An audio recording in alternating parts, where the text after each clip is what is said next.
দেশের সর্বোত্তরের জেলা পঞ্চগড়ের উপর দিয়ে বয়ে চলেছে শৈত্যপ্রবাহ। তাপমাত্রা ওঠানামা করছে 9 থেকে 10 ডিগ্রি সেলসিয়াসের ঘরে। ঘন কুয়াশা আর হিমেল বাতাসে বিপর্যস্ত হয়ে পড়েছে জনজীবন।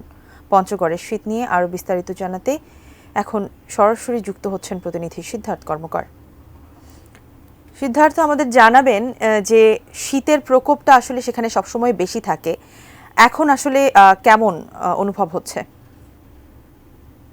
শিমু, শুরুতে একটাই তথ্য দিতে চাই, সেটি হচ্ছে যে সাধারণত তাপমাত্রা যদি 10 ডিগ্রি সেলসিয়াসের নিচে নেমে আসে তাহলে সেটিকে বলা হয় মৃদু শৈত্যপ্রবাহ। এছাড়া 8 ডিগ্রি নিচে নামলে সেটিকে বলা হয় মাঝারি শৈত্যপ্রবাহ। তো আমরা যেমনটা দেখতে পেয়েছি এই বছর বরাবরের মতোই কিন্তু এই বছর পঞ্চগড়ের যে শীত সেটি কিন্তু তীব্রতা খুব ভালোভাবে পরিলক্ষিত হচ্ছে এবং গত কিছুদিন আগেও কিন্তু এখানে মাঝারি শৈত্যপ্রবাহ বয়ে গিয়েছে এবং গত কয়েকদিন ধরে যে বলি এখানকার তাপমাত্রা কিন্তু 9 থেকে 10 ডিগ্রি সেলসিয়াসের ঘরে ওঠানামা করছে, যার ফলে কিন্তু এখানে মৃদু শৈত্যপ্রবাহ বয়ে যাচ্ছে এবং যার কারণে কিন্তু সাধারণ জনজীবনে যে ভোগান্তি সেটি কিন্তু চরমভাবে পরিলক্ষিত হচ্ছে এবং নিম্ন আয়ের খেটে খাওয়া মানুষ তারা কিন্তু বলছেন যে তারা ঠিকমতো কাজে যেতে পারছে না, তাদের যে কাজের মাধ্যম সেটি চরমভাবে ব্যাহত হচ্ছে এবং ঘন কুয়াশা এবং উত্তরের যে হিমেল বাতাস তার কারণে কিন্তু ঠিকমতো সময়মত তার কাজে যেতে পারছেন না। তাদের কর্মজীবীদের যে কর্মঘণ্টা সেটি কিন্তু তারা চরম বিপাকে পড়েছেন নষ্ট হওয়ার কারণে।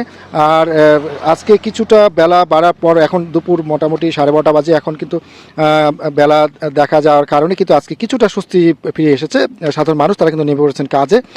আমি একজনের সাথে কথা বলতে চাই, আমাকে একটু জানাবেন শীতের কারণে আপনাদের কিরকম কষ্ট হচ্ছে? খুবই কষ্ট শীতের জন্য, সেজন্য কাজ করতে পারতেছি না।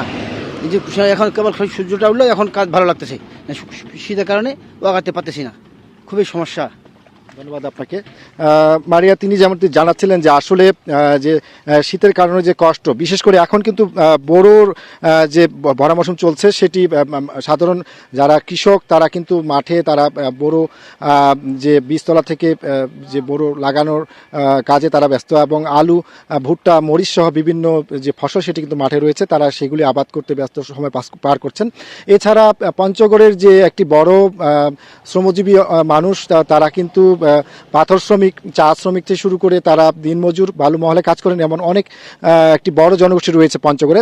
তারা কিন্তু বলছেন যে তারা চরম বিপাকে রয়েছেন, বিশেষ করে যারা রাস্তায় যারা কাজ করতে হয়, বিশেষ করে যাদের নদীতে পাথর উত্তোলন করে যাদের সংসার চলে, তারা বলছেন তাদের যে আয় রোজগার সেটি কমে গিয়েছে এবং শীত বস্ত্রের যে অভাব সেটি তারা বলছেন।